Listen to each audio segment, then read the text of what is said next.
यदा ते हर्यते हरि विवृद्धते दिवे दिवे आदित्य विश्व भुवाननी या मेरे। इसका अर्थ है, हे इंद्र, अपनी शक्तिशाली किरणों के द्वारा जिनमें गुरुत्व आकर्षण और आकर्षण रोशनी और गति के गुण हैं, फैलाकर अपने आकर्षण की शक्ति से पूरे ब्रह्मांड को व्यवस्थित रखें। नमस्कार, मैं रंजीत आज प्लैनेट्स इन वेद के पार्ट सेकंड के साथ आप लोगों के सामने आया हूँ, जहाँ हम प्लैनेट्स मोशन एंड पोजीशन की बात करेंगे modern science and Hindu mythology Veda से। तो चलिए स्टार्ट करते हैं। प्लैनेट्स मोशन के बारे में 3 लॉ दिए गए हैं जॉन्स केपलर के द्वारा 1609 से 1619 तक, जिसमें पहला लॉ है जहां बताया गया है कि प्लैनेट्स यानी ग्रह अपने एपिटिकल ऑर्बिट्स पर रहकर सूर्य के चारों ओर घूमता है। यानी कि प्लैनेट्स या ग्रह वह अपने ही एक ऑर्बिट, अपने एक रास्ते पर रहते हुए वह चारों तरफ सूर्य के चक्कर लगाता है। सेकंड लॉ है द एरिया लॉ, जहां बताया गया है कि प्लैनेट्स अपने ऑर्बिट पर लगातार घूमता रहता है, जो सेम एरिया कवर करता है सेम टाइम पर। मतलब प्लैनेट्स जब सूर्य के नज़दीक होता है तब उसकी मूवमेंट स्पीड तेज हो जाती है, और जितना वह सूर्य से दूर होता है उतना उसकी मूवमेंट स्पीड धीमी हो जाती है। परंतु जितना एरिया वह कवर करते हैं वह सेम ही रहता है, यानी area 1 is equal to area 2। अब थर्ड लॉ है कि किसी ग्रह की परिक्रमा अवधि उसकी कक्ष के आकार के समानुपात होती है। आज के टाइम पर भी केपलर्स लॉ के द्वारा ही हम कॉमेट्स के मोशंस को एक्यूरेट गणना करते हैं। अब बात करें सर आइजैक न्यूटन की, तो उन्होंने law of motions and law of universal gravitation को पूरी दुनिया के सामने एक्सप्लेन किया है और हमें बताया है कि कैसे प्लैनेट्स मूव करते हैं सूर्य के चारों तरफ।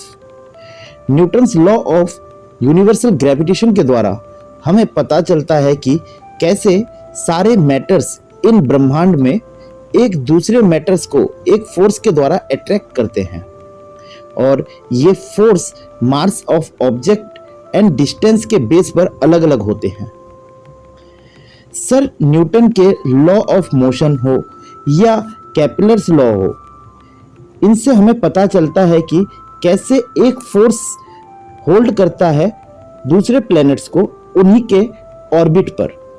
वही न्यूटन्स के एक थ्योरी से हमें यह एक्सप्लेन करती है कि टाइड्स के बारे में, जो कि मून्स के ग्रेविटेशनल पुल के द्वारा प्रभावित होता है। न्यूटन्स के law of motion and gravity explain करता है एक अर्थ का एनुअल जर्नी, जो कि सूर्य के चारों तरफ होता है।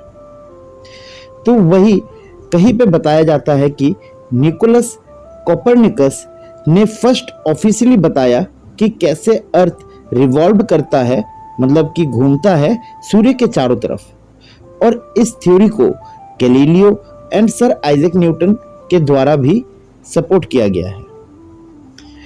अब यहाँ हमने मॉडर्न साइंस को काफ़ी सारे पॉइंट्स के साथ law of motion and gravity, Kepler's law के बारे में कुछ ना कुछ जाना है और समझा है।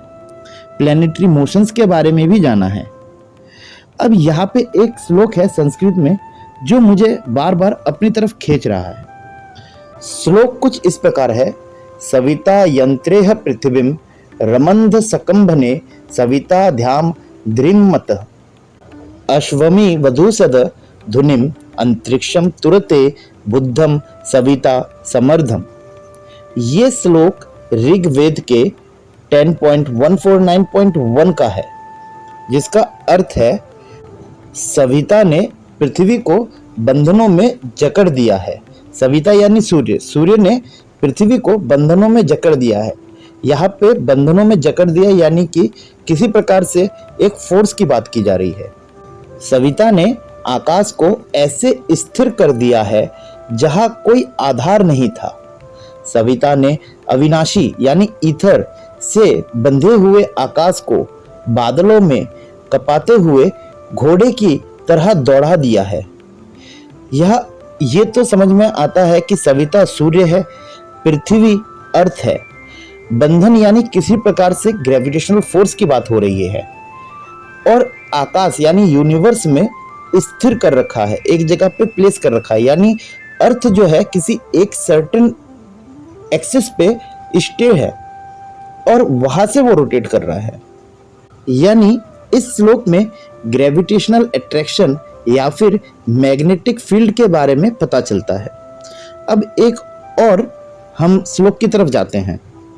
हिरण्यपानिः सविता विश्चरिरंभे दव्य पृथ्वी अंत्रियते अपमिवं बधते वेति सूर्यं भी कृष्णेन राजस ध्रियं रुणोति। इस श्लोक का अर्थ है, स्वर्ण रूपी सूर्य अंतरिक्ष में घूम रहा है और अपने आकर्षण बल से पृथ्वी और समस्त ग्रहों को ऐसे बांध रखा है कि वो आपस में नहीं टकराएं। अब यजुर्वेद में 33.43 में एक श्लोक है जिसका अर्थ है, सूर्य अंतरिक्ष में अपने कक्ष में घूमता है और आकर्षण बल के माध्यम से पृथ्वी जैसे नश्वर पिंडों को अपने साथ ले जाता है। और ये आज का एक बहुत बड़ा रिसर्च है कि सूर्य भी परिक्रमा करता है। हम लोग ये जानते थे कि सूर्य एक जगह स्टेबल है, पर नहीं, आज का मॉडर्न साइंस भी ये कहता है कि सूर्य भी यूनिवर्स का एक रोटेशन लेता है। अब ऋग्वेद की तरफ जाएं तो ऋग्वेद में 1.164.13 में कहा गया है कि सूर्य अपने ऑर्बिट में खुद मूव करता है और पृथ्वी और उसके जैसे नश्वर पिंड सूर्य के चारों तरफ घूमते हैं सूर्य के आकर्षण बल के द्वारा। वैसे ही अथर्ववेद में 4.11.1 में कहा गया है कि सूर्य के पास पृथ्वी के साथ साथ और भी कई ग्रह हैं।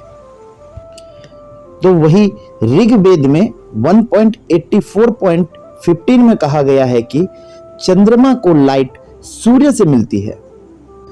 अब आप खुद सोचिए कि वेद सनातन धर्म की नींव है और खुद आज ब्रिटिश म्यूजियम में सबसे पुरानी किताब के रूप में एक वेद ही रखी गई है। तो ऐसे में वेद से पहले ना कोई इन्वेंशन रहा होगा और ना कोई डिस्कवरी। और ये तो साफ है कि ग्रह और सूर्य और ग्रहों के मूवमेंट के बारे में वेदों में लिखा हुआ है। तो हमारे ऋषि मुनीषी को शायद सब पता था, पर समय के साथ साथ उनके लिखे हुए किताब लुप्त होते चले गए और जो बचे हैं उन्हें हम पढ़ते नहीं, और जो पढ़ते हैं वो उसी पर डिटेल में रिसर्च कर कर साइंटिस्ट बन गए हैं। मेरे बोले गए शब्द काल्पनिक नहीं है। आप वेद उठा सकते हैं, आप साइंस की बुक उठा सकते हैं और चेक कर सकते हैं सारे पॉइंट्स को बुक एंड गूगल पर। धन्यवाद। मैं आपका रंजीत चटर्जी, मिलता हूं प्लैनेट्स इन वेद के 3rd पार्ट में।